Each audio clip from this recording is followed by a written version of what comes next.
Hello दोस्तों, स्वागत है आपका दृष्टि पीसीएस में। मैं हूं केवल आपके सामने। आप देख रहे हैं जिला एक नजर प्रोग्राम, और इस प्रोग्राम में आज हम बात करने वाले हैं उस जिले की जहां पर भगवान श्री कृष्ण का जन्म हुआ था। बिल्कुल सही समझा आपने, मथुरा जिले के बारे में बात करेंगे। तो देखिए मैप में सर्वप्रथम कहां पर है, तो ये पीछे की तरफ नक्शे में हम जाएंगे तो यहां पर पश्चिम की तरफ आपको मथुरा दिखाई देगा उत्तर प्रदेश के नक्शे पर। और बात की जाए यहां पर तो देखिए दो, एक तरफ हरियाणा है, एक तरफ राजस्थान है, उसके अलावा बाकी उत्तर प्रदेश के जिले इसकी सीमा बनाते हैं। अब बात आती है कि यहां की जनसंख्या कितनी है। तो ये जो जनसंख्या है वर्ष 2011 की जनगणना के अनुसार है, तो उस हिसाब से 25,4184। यहां का क्षेत्रफल कितना है, क्षेत्रफल की बात की जाए तो 3,340 वर्ग किलोमीटर। उसके बाद जनसंख्या घनत्व 763 व्यक्ति प्रति वर्ग किलोमीटर। उसके बाद लिंगानुपात 863। उसके बाद साक्षरता दर 70.4%, बहुत महत्वपूर्ण नहीं है। अब आगे बढ़ते हैं। अब देखिए मथुरा का नाम सबसे पहले कहां सुनने को मिलता है यानी देखने को मिलता है, तो विष्णु पुराण में सबसे पहले 7 पुरियां हैं जिन्हें हम सप्तपुरी कहते हैं, जो ऐसी पुरियां हैं, ऐसे नगर हैं जो कि मोक्षदायी हैं। उन 7 पुरियों में से एक है मथुरा। बाकी कौन कौन से हैं देखिए, अयोध्या भी है, द्वारका भी है, वाराणसी है, हरिद्वार है, उज्जैन है और कांचीपुरम है। इन्हें हम सप्तपुरी कहते हैं, यानी कि यहां पर मोक्ष प्राप्त होता है। तो मथुरा कितना महत्वपूर्ण है आप समझ सकते हैं। अब बात आती है इसके प्राचीन नामों की। तो देखिए शूरसेन नगरी, मधुपुरी, मधु नगरी, मधुपुरा, ये सब इसके प्राचीन नाम है। इसकी स्थापना की बात करें तो यहां पर एक समय में लवणासुर नाम का राक्षस था, और कहा जाता है कि इसे मार करके यहां पर शत्रुघ्न जो भगवान राम के भाई थे, उन्होंने अपना शासन स्थापित किया। और उसके बाद इतिहास के पन्नों पर झांक कर देखेंगे तो कनिष्क का यहां पे शासन था, यानी कि कुषाण वंश का यहां पे शासन कई समय तक रहा, पहली शताब्दी के दौरान, उसके बाद आगे तक में। उसी दौरान यहां पे मथुरा मूर्ति कला का भी विकास हुआ, उसको भी आगे चल के देखेंगे। शूरसेन जो महाजनपद है, महाजनपद काल में महाजनपद था शूरसेन, उसकी राजधानी थी क्या, मथुरा। और पाहयान जो है 4वीं-5वीं शताब्दी के दौरान जो भारत आया था चीन से, पाहयान ने भी मथुरा के बारे में वर्णन किया है। 11वीं शताब्दी में महमूद गजनवी जब भारत आया, उसने बहुत सारे मंदिरों पर आक्रमण किया, उसमें से एक जो स्थान था वह मथुरा का भी था। यहां के मंदिरों को भी उसने लूटने का प्रयास किया। तो सबसे पहले जिस स्थान पर हम चर्चा करने वाले हैं वो ये स्थान है। आप देख के समझ गए होंगे जिन्होंने भी इस जगह को कभी देखा होगा वास्तविक रूप में। नहीं देखा है तो मैं बताता हूं, यही मेरा काम है। यह है भगवान जो श्री कृष्ण है उनकी जन्मभूमि है, ठीक। तो यहां पर भगवान श्री कृष्ण की जन्मभूमि है, यानी कि यहां पर वह कारागार है जिस कारागार में भगवान श्री कृष्ण का जन्म हुआ था। अब कारागार में क्यों जन्म हुआ था, मोटा मोटा आपको पता होगा। कुछ बातें हैं जो आपको मैं बता देता हूं, ऐसे ही जानकारी के लिए सीरियस मत लीजिएगा, और हो सके अगर आपको सीरियस ना लेना तो आगे बढ़ जाइएगा, कोई बात नहीं। तो मुख्य बात यही है कि मुख्य बात है कि जो कंस थे, जो इनके मामा लगते थे, कंस को आकाशवाणी हुई थी कि जो उनकी बहन है देवकी, उससे होने वाली एक संतान होगी, एक खास नंबर की संतान होगी जो उसका वध करेगी। और देवकी का विवाह हुआ था वासुदेव से। विवाह के तुरंत बाद ही इन दोनों को कारागार में यहीं पर बंद कर दिया गया था। और उसके बाद कहा जाता है कि उसके बाद जो संतान हुई, वह संतान को लेकर के वासुदेव रातों रात कहां चले गए, वो चले गए गोकुल में। और गोकुल में जाकर के उन्होंने, यमुना किनारे गोकुल था एक जगह, वहां पर राजा नंद को वह अपना पुत्र दे दिया, यानी कि भगवान कृष्ण को दे दिया। और फिर उसका लालन पालन किसने किया, यशोदा ने किया। यह बात तो आपको मोटा मोटा पता ही है। अब आगे देखते हैं कि यहां पर ये जो गोकुल है, गोकुल के बारे में जान लीजिए कि यहां पर भगवान कृष्ण को नंद बाबा लेकर आए थे, राजा नंद, और यहीं पर शुरुआती दिन उनके बीते। उसके बाद यहां से, क्योंकि यहां पर थोड़ा खतरा था जो कंस थे, कंस की वजह से, तो उसके बाद यहां पर नंदगांव पर ले आए कौन, नंद, और इन्होंने ही इसे बसाया था, नंदगांव को थोड़ी दूर पर ले जाके। और उस नंदगांव में ही, या जिसे हम नंदग्राम भी कहते हैं, वहां पर नंदग्राम मंदिर है। 19वीं शताब्दी में रूपा सिंह जो एक शासक थे, राजा थे, उन्होंने बनवाया था। नंदीश्वर मंदिर है, वहां पे पवन सरोवर है, चरण पहाड़ी है। चरण पहाड़ी में कहा जाता है भगवान जो कृष्ण है उनके चरणों के निशान मौजूद हैं। उसके बाद देखिए बरसाना का देख लीजिए, 5000 वर्ष पहले ब्रजनाथ जो था, इसका नाम क्या था, ब्रजनाभ। 5000 वर्ष पहले बरसाना का। बरसाना के बारे में मुख्य बात क्या है, तो आपको ध्यान रखना होगा, बरसाना में ही किनका जन्म हुआ था, राधा जी का जन्म हुआ था। ठीक है, तो एक तरफ कहां नंदग्राम में रहते थे कौन, भगवान कृष्ण, और दूसरी तरफ बरसाना में पास में ही रहती थी कौन, राधा जी। तो बात आती है, इसी वजह से बरसाना में श्री जी मंदिर है, लाडली लाल का मंदिर यानी कि राधा जी का मंदिर यहां पे कहते हैं। इसके अलावा एक मान मंदिर है। मान मंदिर के बारे में कहा जाता है कि वही जगह है जहां पर भगवान श्री कृष्ण राधा को रूठ जाने पर मनाया करते थे, मान मनोवल किया करते थे, और यहीं पे राधा जब कभी नाराज होती थी तो इसी जगह पर आके बैठा करती थी। उसके अलावा मोर कुटीर है, यहां पर कहा जाता है कि कृष्ण और राधा मयूर नृत्य करते थे। उसके अलावा कृष्ण कुंड या राधा सरोवर है, यहां पर कहा जाता है भगवान कृष्ण राधा स्नान वगैरह किया करते थे, इसके बारे में ऐसी मान्यता है। उसके अलावा सकरी खोड़ है, वहीं एक बहुत ही प्रसिद्ध स्थान है। अब चूंकि बात आ रही है बरसाने की, तो अब होली का समय भी आ ही रहा है 2023 की, और बरसाने की होली बहुत ही प्रसिद्ध है, और होली का नाम क्या है, लठमार होली। आपने सुना होगा, नहीं सुना है तो सुन लीजिए, कभी वीडियो देख लीजिएगा, फोटो देख लीजिएगा, इसके बारे में आपको पता चल जाएगा कितनी विश्व प्रसिद्ध होली है। दुनिया भर के लोग इस होली को देखने के लिए आते हैं, क्योंकि यहां पर होली खेलने का सिर्फ ये मतलब नहीं कि रंग लगा दिया। होली खेलने का मकसद होता है कि द्वापर युग में भगवान कृष्ण अपने बाल्यावस्था में किस प्रकार से यहां पर आकर के अपनी शैतानियां क्या करते थे, उससे जुड़ा हुआ एक प्रसंग है जिसको बार बार हर साल होली के समय में दोहराया जाता है। तो देखिए फागुन मास की शुक्ल पक्ष की नवमी को होता क्या है, जो नंदग्राम के लड़के हैं वो कहां जाते हैं, वो जाते हैं बरसाने में, और बरसाना की लड़कियों के साथ में होली खेलते हैं। होली किस प्रकार की खेलते हैं, नंदग्राम के लड़कों कहा जाता है होरियारे। अब ये होरियारे कौन है, ये लड़के ही हैं, ये तो आपको पता चल गया। अब ये जाएंगे कहां पे, बरसाना में, और बरसाना में जब ये जाएंगे तो यहां पर बरसाने की जो महिलाएं हैं उन्हें डंडे से मारने की कोशिश करती हैं। इस दौरान वो बचने के लिए ढाल का सहारा लेते हैं। तो नंदग्राम के लड़के ढाल का सहारा लेते थे। तो ऐसा कहा जाता है कि भगवान कृष्ण भी इसी तरह अपने दोस्तों के साथ में बरसाना जाया करते थे और राधा के साथ में होली खेला करते थे। यही परंपरा तब से अभी तक चली आ रही है। तो यह लठमार होली किस प्रकार की हो गई, डंडे से मारा जाता है जो बरसाने की महिलाएं हैं उनके द्वारा, इनको नंदग्राम के लड़कों को। फिर ये तो नवमी की बात हो गई। 10वीं के दिन फिर इसका उल्टा भी होता है। अगले दिन होगा क्या, होरियारे कौन बन जाएंगे, पहले तो नंदग्राम के लड़के होरियारे थे, अब बरसाने के लड़के होरियारे बन के नंदग्राम जाते हैं। इस बात का बदला लेने के लिए अपने आप में खेल की तरह होता है, और इसी को देखने के लिए दुनिया भर से लोग आते हैं। अब कुछ मंदिरों के बारे में बात कर ली, जैसे द्वारकाधीश मंदिर। द्वारकाधीश मंदिर मथुरा में ही है। अब यह जो मंदिर है 1814 में सेठ गोकुलदास पारीक द्वारा बनवाया गया था, और आपको नाम से पता चल गया होगा द्वारिकाधीश मतलब किसका, भगवान कृष्ण का मंदिर है। और द्वारिकाधीश क्यों कहा जा रहा है, क्योंकि जो द्वारका थी वहीं पर उन्होंने शासन किया था, और द्वारका यहां नहीं थी। अगर आपको पता है द्वारका कहां है, कहां पर उन्होंने शासन किया था, अपना राज्य स्थापित किया था, तो आप मुझे कमेंट बॉक्स में जरूर बताइएगा। अब आगे देखते हैं ये कौन सी जगह है। ये अपने आप में एक है घाट, विश्राम घाट। इसके एक तरफ 12 घाट हैं, एक तरफ 11-12 घाट समथिंग है। और यह जो घाट है सबसे महत्वपूर्ण स्थान है। कहा जाता है कि यहां पर भगवान कृष्ण आके बैठा करते थे अपने बाल्यावस्था में। तो जो वहां पे परिक्रमा होती है, एक 7 कोस की परिक्रमा होती है और एक 84 कोस की परिक्रमा होती है। इस 7 कोस की परिक्रमा का संबंध गोवर्धन पर्वत के आसपास से है, 84 कोस की पूरे मथुरा से, जहां पे भगवान कृष्ण की लीलाओं का जितना भी क्षेत्र रहा, तो यहां पर लोग अपनी मनोकामना के लिए यहां पर आके ये पूरी परिक्रमा करते हैं, 7 कोसी और 84 कोसी परिक्रमा।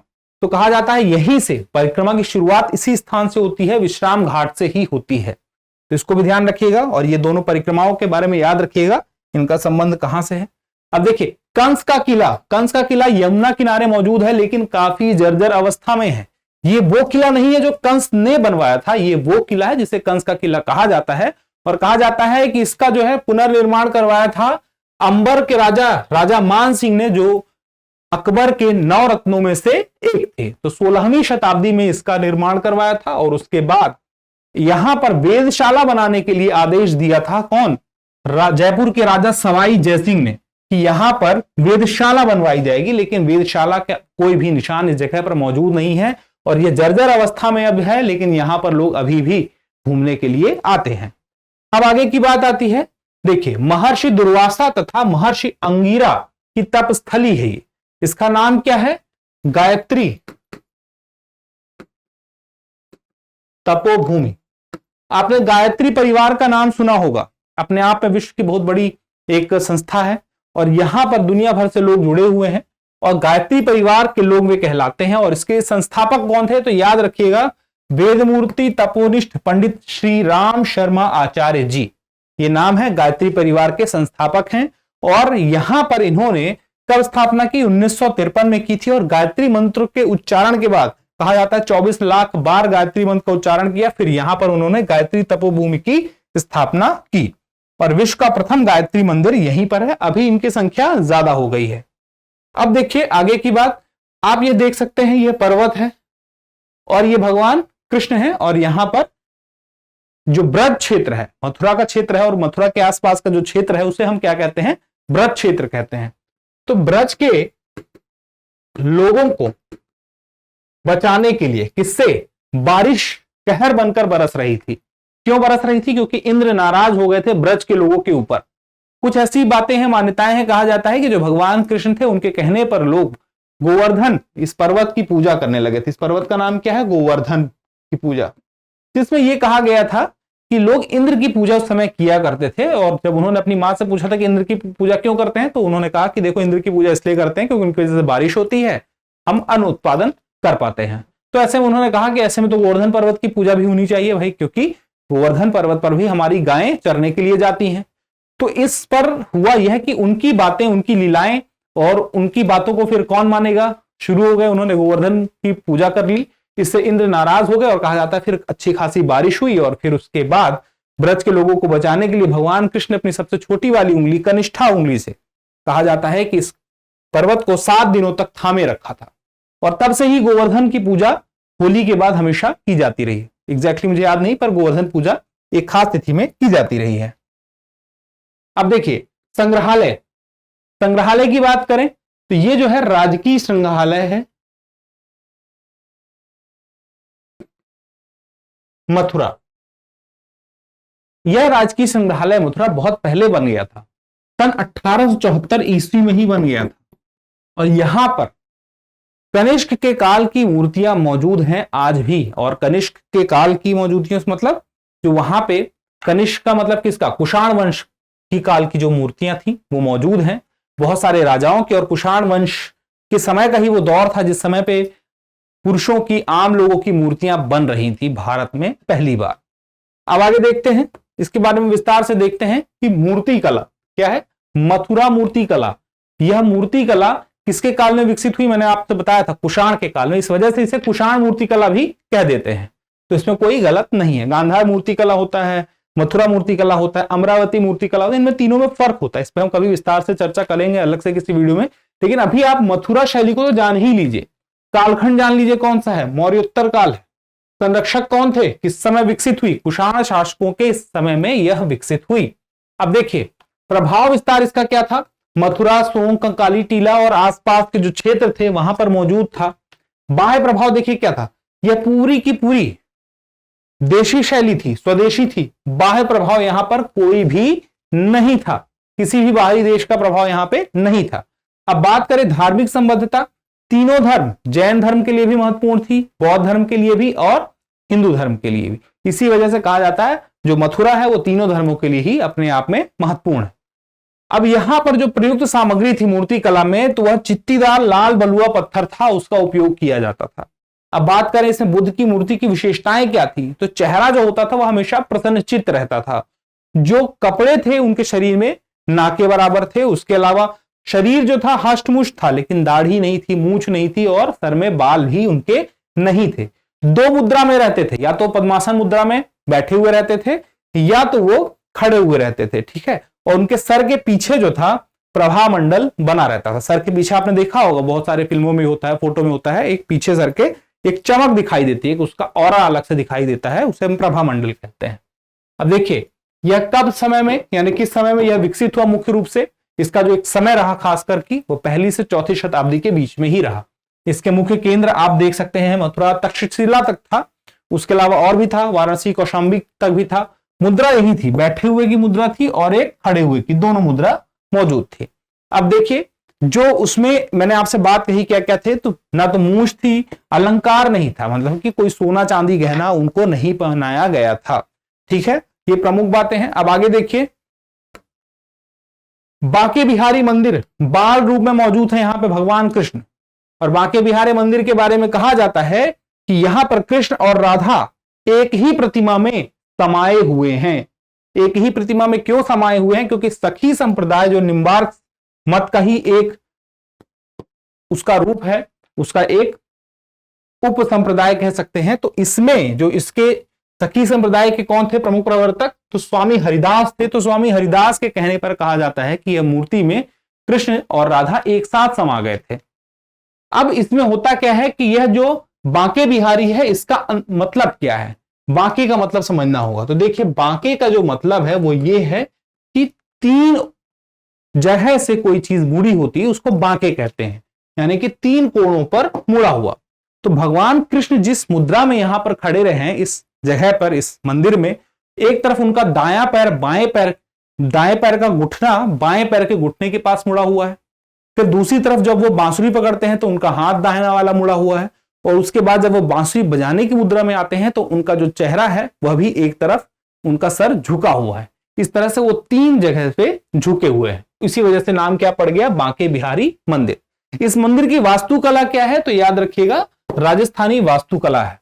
और स्थापना की बात करें तो इस मंदिर को बनाने का श्रेय जाता है 1921 में जो स्वामी हरिदास थे उन्हीं के शिष्यों को पूरी तरह से जाता है। कहा जाता है कि साल में एक बार बांके बिहारी जी के पैरों के दर्शन हो सकते हैं। और वो कब होते हैं? अक्षय तृतीया के दिन बांके बिहारी जी के पैरों के दर्शन होते हैं। आप देख सकते हैं कि जो भगवान श्री कृष्ण है बांके बिहारी हैं, ये मूर्ति किस रंग में है? काले रंग की है, लेकिन बहुत ही सुंदर दिखाई देती है। अब बात आती है कि यह जो मूर्ति है इसके जब दर्शन करने कोई लोग जाते हैं तो वहां पर आप अगर कोई गया होगा देखने के लिए तो ध्यान दिया होगा कुछ समय के लिए भगवान को दिखाया जाता है, फिर उसके बाद पर्दा लगा दिया जाता है। और ये बीच बीच में होता रहता है क्योंकि श्री कृष्ण के बाल रूप पर किसी का प्रभाव ना पड़े, ऐसा उनके लिए किया जाता है। और यहां पर कोई भी घंटी वगैरह नहीं लगी है, शोर शराबा नहीं होता है क्योंकि बाल रूप को परेशानी ना हो। अब आगे देखिए प्रेम मंदिर। प्रेम मंदिर का निर्माण किसने करवाया था? जगत गुरु कृपालु परिषद है। कृपाल जी महाराज हैं, एक जगत गुरु कृपाल जी महाराज हैं, उन्हीं के द्वारा बनाया गया एक संगठन है, गैर लाभकारी संगठन है, उन्हीं के द्वारा यह बनवाया गया। और कब? यह 2001 में शुरू हुआ था और 2012 में इसका उद्घाटन हुआ। और अभी भी यहां कुछ ना कुछ निर्माण कार्य चल ही रहा है, यहां भी लोग दर्शन करने के लिए आते हैं। प्रेम मंदिर नाम है। अब देखिए मदन मोहन मंदिर। मदन मोहन मंदिर का जो निर्माण था 1580 के दौरान हुआ था। कहा जाता है कि जो भगवान कृष्ण थे कालिया नाग से युद्ध करने के बाद जब थक करके आए, एक ऊंचे टीले पर, पहाड़ी टीले पर बैठे, तो उस पहाड़ी टीले पर उनको जो कि ठंड लग रही थी, पानी से निकल के आए थे, तो 12 सूर्य जिसको हम द्वादश आदित्य कहते हैं एक साथ उन्हें गर्मी देने के लिए आ गए। तो इसी वजह से जिस पहाड़ी पर यह मंदिर बना है उसे हम क्या कहते हैं? द्वादश आदित्य पहाड़ी। आगे देखिए श्री राधा रमण मंदिर। राधा रमण मंदिर जो है, जो राधा के प्रेमी हैं उनके लिए बना हुआ मंदिर है। इसका मतलब है राधा के साथ सबसे छोटे रूप वाले कृष्ण शालिग्राम की पूजा यहां पर होती है। ठीक है, अब आगे देखिए निधिवन। निधिवन के बारे में आपने काफी कुछ सुना होगा। कहा जाता है कि एक ऐसा क्षेत्र है जहां पे बहुत सारे पेड़ लगे हैं। कहने वाले ये भी कहते हैं कि यहां 16,000 पेड़ लगे हैं, लेकिन जितना यह क्षेत्र है उतने में 16,000 पेड़ गिनने में भी नहीं मिलेंगे। पेड़ों की संख्या कम है, लेकिन ये इस प्रकार से बने हैं। आप देखेंगे ये तुलसी के पेड़ है और ये कोई भी पेड़ सीधा नहीं है, सब आड़े टेढ़े हैं। ऐसा लगता है कि खास मुद्रा में, एक नृत्य की मुद्रा में बहुत सारे लोग एक साथ इकट्ठे होके खड़े हो गए हैं। और यह कहा जाता है कि इनके तने भी नीचे तो सीधे हैं नहीं, और रात में यहां पे कोई नहीं रुकता, सारे जानवर भी यहां से चले जाते हैं, जो बंदर हैं वो भी चले जाते हैं, कोई इंसान नहीं रहता। और कहा जाता है कि इस स्थान पर 16,000 जो पेड़ हैं वो भगवान श्री कृष्ण की 16,000 रानियां हैं, पत्नियां हैं, और उन्हीं के साथ में वो रासलीला करते हैं, नृत्य करते हैं, और उसके बाद सुबह सब कुछ नॉर्मल हो जाता है। ऐसी मान्यता है। रियल में क्या सच्चाई है ये हम नहीं कह सकते। आगे देखते हैं। एक ऐसे ही मैं आपको बता रहा हूं, आप मथुरा को जाने, मतलब आपको मैं इस प्रकार से बता रहा हूं कि आप ये वीडियो देखें तो आपको लगे कि आपने मथुरा देखा हुआ है। आप मथुरा भले न गए हो, फिर भी एक बार के लिए आप महसूस करें कि हाँ, मथुरा के बारे में मुझे ठीक ठीक जानकारी है। अब आगे देखिए, ये कौन सी है? ये है इस्कॉन टेम्पल। इस्कॉन टेम्पल को पूरा नाम देख लीजिए क्या है, international society for Krishna consciousness. इसी को हम क्या कहते हैं? ISKCON. ISKCON temple. ISKCON temple की स्थापना के बारे में देखिए, मुख्य बातें ये है कि जो अभय चरण चरणाविंद भक्ति वेदांत स्वामी प्रभुपाद हैं, इतना ही जान लीजिए, स्वामी जो प्रभुपाद हैं उन्होंने स्थापना की थी। एक आंदोलन चला था, हरे कृष्ण आंदोलन। तो सबसे पहले इसकी शुरुआत कहां पे हुई? तो इसकी शुरुआत हुई 1966 में न्यूयॉर्क में। यानी कि इस्कॉन, यह जो आपका सोसाइटी है, इसकी स्थापना किसने की? स्वामी प्रभुपाद ने की। और बात आती है कि जो हरे कृष्ण आंदोलन चला उसकी शुरुआत कहां से हो रही है? तो न्यूयॉर्क में हो रही है। अब बात करें, क्योंकि ये वृंदावन का मंदिर है, संगमरमर से बना हुआ यह मंदिर है, इसकी स्थापना वर्ष 1975 में हुई और यहां पर श्री कृष्ण बलराम मंदिर इसे कहा जाता है। तो ये बात आपको पता होना चाहिए। और दुनिया भर में कई जगहों पर मौजूद है, दिल्ली में मौजूद है, इंदौर में मौजूद है, बहुत सारी जगहों पर मौजूद है, विदेशों में भी है। अब यह है रंगाजी मंदिर। देखिए, मंदिर देखने से ही आपको पता चल गया होगा, दक्षिण भारतीय रंग इसमें रंग का मतलब कि दक्षिण भारतीय स्वरूप में दिखाई देती है। क्या दिखाई देती है? देखिए, 1851 में भगवान रंगनाथ के लिए बनाई गई थी। अब रंगाजी का मंदिर, रंगनाथ मंदिर का मतलब वही है, कृष्ण भगवान से। अब देखिए, दक्षिण भारतीय वास्तुकला परंपरागत गोपुरम है, जो दक्षिण भारत की द्रविड़ शैली है। दक्षिण भारत की मंदिर शैली को हम क्या बोलते हैं? द्रविड़ शैली। उत्तर भारत की नागर। तब देखिए, जो द्रविड़ शैली है, उस द्रविड़ शैली में पल्लव शासकों द्वारा गोपुरम लाया गया था। अब गोपुरम क्या होता है? यह जो आगे का आप हिस्सा देख रहे हैं, ये जो सजाया गया है, ये 6 मंजिला, यही है गोपुरम। ठीक है। उसके बाद इस मंदिर का जो प्रवेश द्वार है, यह नीचे का जो प्रवेश द्वार है, यह किससे है? राजपूत शैली का है। इसको भी आप जान के रखिएगा। शेषनाग की शैया पर यहां पर भगवान विष्णु बैठे हुए हैं इस मंदिर पर, उन्हें क्या कहा गया है? रंगाजी। ठीक है, भगवान रंगनाथ। अब देखिए, द्रविड़ीय शैली बने इस मंदिर का गोपुरम तो मैंने आपसे बताया कितना है? 6 मंजिला है। अब बात आती है कि मंदिर जो है, यहां पर क्या होता है? ब्रह्मोत्सव मनाया जाता है। इस ब्रह्मोत्सव में होता क्या है कि इन्हीं भगवान रंगनाथ की एक रथ यात्रा निकलती है। जो उनके भक्त होते हैं वे रथ अपने हाथों से खींचते हैं, और यह कब होता है? मार्च अप्रैल महीने के दौरान ही होता है, अभी होने ही वाला है। अब देखिए आगे कुछ और प्रमुख स्थान है, जैसे पागल बाबा मंदिर है। पागल बाबा मंदिर बहुत ही प्रसिद्ध मंदिर है आपके वृंदावन का, बहुत ही बड़ा विशाल 10 मंजिला मंदिर है। इसकी इमारत बहुत बड़ी है। उसके अलावा कठपुतलियों की प्रदर्शनी के लिए यह मंदिर बहुत प्रसिद्ध है, जो ग्राउंड फ्लोर है किसका? पागल बाबा मंदिर का। जो एक पागल बाबा थे, नाम के पागल थे, वैसे आप मत समझिएगा। पागल बाबा बहुत प्रसिद्ध व्यक्ति थे, उनके नाम पर उनके अनुयायियों ने बनाया। और उसके बाद यहां पर इस 10 मंजिल के ग्राउंड फ्लोर पे कौन सा था? कठपुतलियों का प्रदर्शन होता था, और कठपुतलियों के प्रदर्शन में रामायण और महाभारत दिखाई जाती थी। अब देखिए, उसके बाद एक है राधा वल्लभ मंदिर। राधा वल्लभ मंदिर यह भी कृष्ण और राधा से समर्पित मंदिर है। और अगला है जयपुर मंदिर। 1917 में यह मंदिर जयपुर के राजा सवाई माधव सिंह के द्वारा बनवाया गया था। शाहजी मंदिर भी है, मीराबाई मंदिर भी है, कुसुम सरोवर है, विश्राम घाट जिसके बारे में आपसे बताया था। उत्तर प्रदेश का एकमात्र जैन संग्रहालय मथुरा में है, और वह कौन है? जैन संग्रहालय मथुरा। उसके अलावा और भी है जुगल किशोर मंदिर, केसी घाट, लाल बाबू मंदिर, राजघाट, मीराबाई मंदिर, इमली तोल, कालिया घाट। महत्वपूर्ण स्थान यही है, इतना जान लीजिए। अब देखिए ODOP, one district one product 2018 में जो शुरू हुआ था, हर जिले में किसी न किसी उत्पाद को बढ़ावा देने के लिए, जिससे रोजगार और आय में वृद्धि हो सके। तो उत्तर प्रदेश के मथुरा जिले के लिए सैनिटरी फिटिंग के उत्पाद का चयन हुआ, जैसे कि पानी की टोटी वगैरह, नल की टोटी वगैरह होती है उसका। तो जिले में लगभग 50 सूक्ष्म एवं लघु उद्योग सैनिटरी फिटिंग के उत्पादन में शामिल किए गए हैं। तो ये आपको बात याद रहेगी कि उत्तर प्रदेश में मथुरा के लिए ओडीओपी क्या है, सैनिटरी फिटिंग। अब दीर्घ यानी कि बड़े उद्योग की बात करें तो बड़े उद्योग में आपका देखिए पेट्रोलियम रिफाइनरी, तेल शोधन रिफाइनरी यहां पर मौजूद है। तो ये जो है बड़े उद्योग की बात हो गई। अभी तक जितना मैं आपको बताया वह आपके लिए सफिशिएंट है। अगर और भी कुछ जानकारी है जो आपको लगता है कि मथुरा जिले से जुड़ी हुई महत्वपूर्ण जानकारी है, जैसे ये बात मैंने आपको अभी तक बताई नहीं कि यहाँ पे बहने वाली प्रमुख नदी कौन सी है, यमुना है, उसी प्रकार से और भी कुछ ऐसी महत्वपूर्ण जानकारी जो आपको लगता है, कोई स्थान, कोई व्यक्तित्व, कोई बात, कोई घटना, तो आप जरूर कमेंट बॉक्स में हमसे शेयर कीजिएगा, जिससे कि बाकी सबको भी पता चल सके। जल्दी मिलेंगे अगले वीडियो में, तब तक के लिए स्वस्थ रहें, मस्त रहें और पढ़ते रहें। धन्यवाद।